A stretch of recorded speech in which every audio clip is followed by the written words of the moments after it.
Hey everyone, it's Dr. Keys. Welcome to the Keys to Confidence podcast.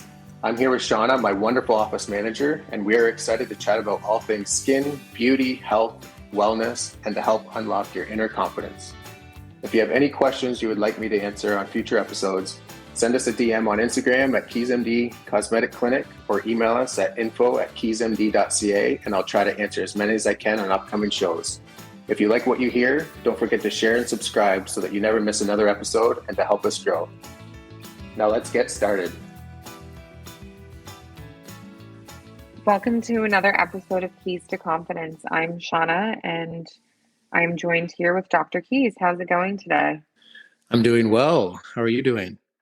Great. I'm so happy that it's finally spring and hopefully we never see snow again until Christmas Day. Yes, that's what I'm hoping as well. But the forecast isn't looking too promising for that. So we are in. Oh, don't say that. I know. We're in Ontario, Canada. So I mean, the temperature is still around 0 degrees right now, Celsius. So it's still relatively cold, but looking forward to warmer days for sure. I think it's uphill from here, so we have It's got to be to look forward to. for sure. Yes. So today we're talking about one of the most commonly dreaded of all skin conditions, acne. I honestly don't think I know anyone that hasn't had some sort of acne or knows someone that has experienced acne. Yeah, absolutely. It's one of the top 3 most prevalent skin conditions. It affects about 85% of people ages 12 to 24, almost 20% of the population. So it's super common. And then it's not just teenagers, what a lot of people think. There's adult acne, which is super common as well. About 22% of women or 1 in 5 suffer from acne. So it's very common. It's an irritating skin condition that no one wants and so many people get. It's really unfortunate, and it's very devastating to see people suffer from acne. What causes acne? Well, there's several different things that goes into actually starting acne or having a breakout. So typically you have this hypertrophy of the sebaceous gland and overproduction of sebum, and sebum is what comes out of these glands. It's normal. It helps lubricate the skin and hair, but when you get this excess production of it is when it causes problems. So the sebum production can be influenced by androgens. So you see it more often in men. So when boys hit puberty, they often can get quite severe acne. Women with PCOS, which is a different condition, and then tumors of the adrenal gland and ovaries, and as well as genetics can play a factor in how much sebum production there is.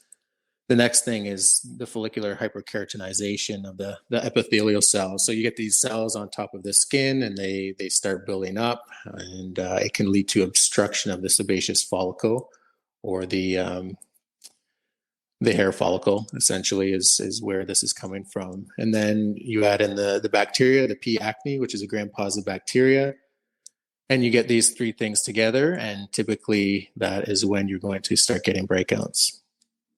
Can anything else cause acne? I often hear people say, "Oh, I had a chocolate bar for dinner last night and now I have a massive breakout on my face." Does Yeah. diet or hormones play into effect of that? Yeah, there's many other things that can play a factor for sure. So I remember when I was younger, people would say chocolate would cause acne, and there's maybe some truth to that. It's not actually the chocolate itself, but it's been shown that a high glycemic diet has contributed to acne. So that's stuff like, well, chocolate, white bread, cornflakes, rice, potato chips, donuts, pastries, and sugary drinks, that type of thing. And the other thing is cow's milk has also been shown to make things worse, or to make acne worse. So I know even for myself, I work out a lot. So I used to use a lot of whey protein, and I completely stopped because I felt like it made my skin worse, actually. Oh, that's really interesting. Are there any other causes to acne?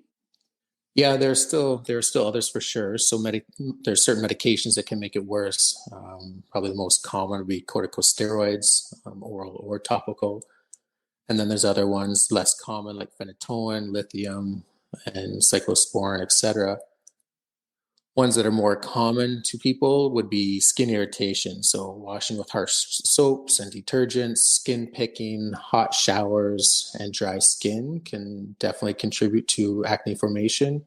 And then, of course, there's family history and stress. Wow, there's so many different causes of acne. How would you diagnose it?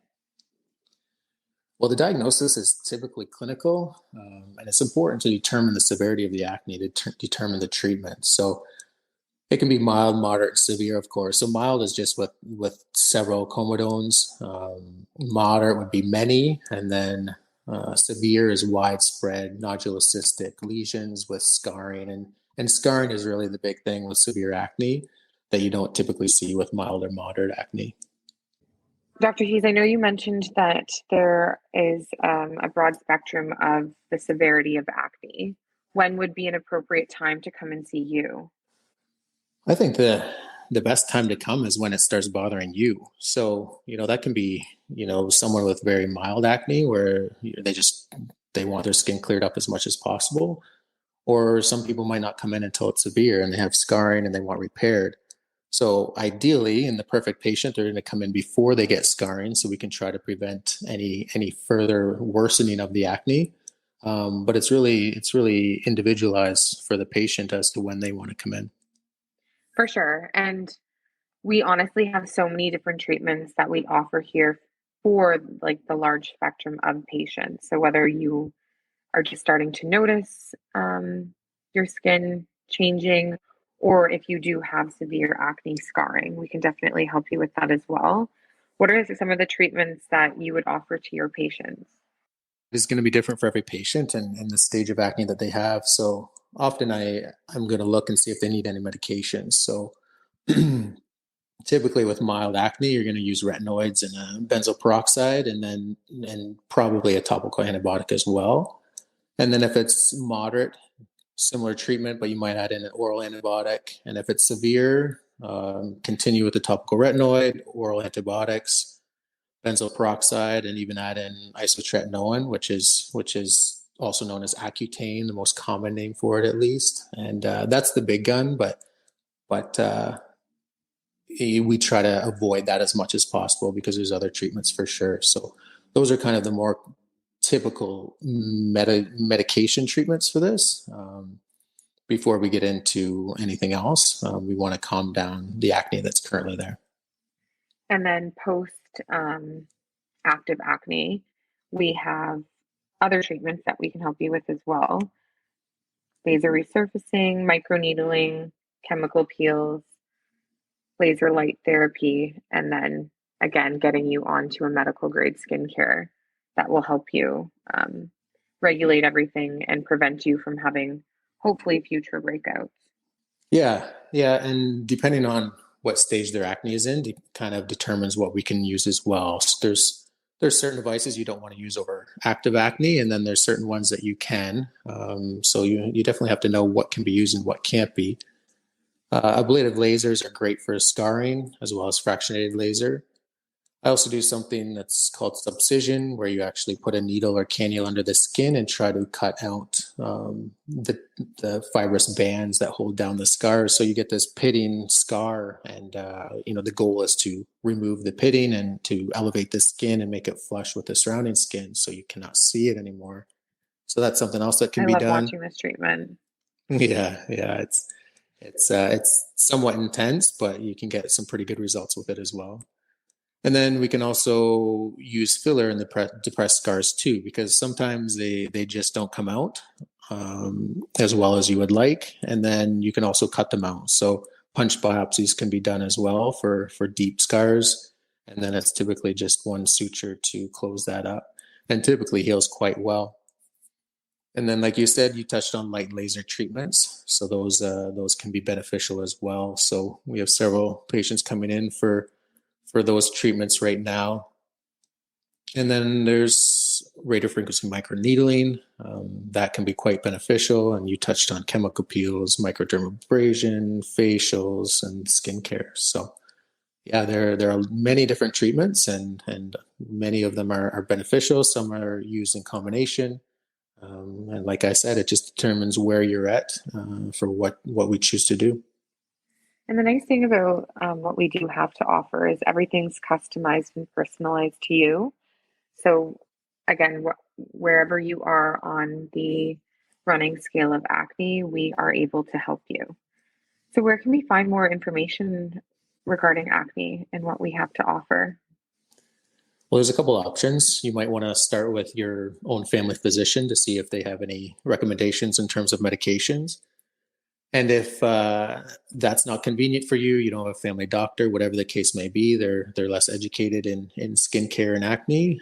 You can give us a call. You can go to our website, www.keysmd.ca. And under conditions, we do have a tab there for acne and the different treatments that we offer for that. So I would probably start there, to be honest. And then if there's any questions, you can always send us messages on Instagram or send us an email, would work as well. Perfect. And yeah, like Dr. Keys had said, you're more than welcome to follow us on Instagram, Keys MD Cosmetic Clinic. You can DM us with any questions that you may have about any of the treatments that we offer or any treatments regarding acne, and we would be happy to answer. I really appreciate everyone joining us today. I feel like it was very informative and very interesting speaking to you about acne. Yeah, thank you, Shauna. And thank you, everyone, for listening. And we will chat again soon. If you like what you hear, don't forget to share and subscribe so that you never miss another episode and to help us grow.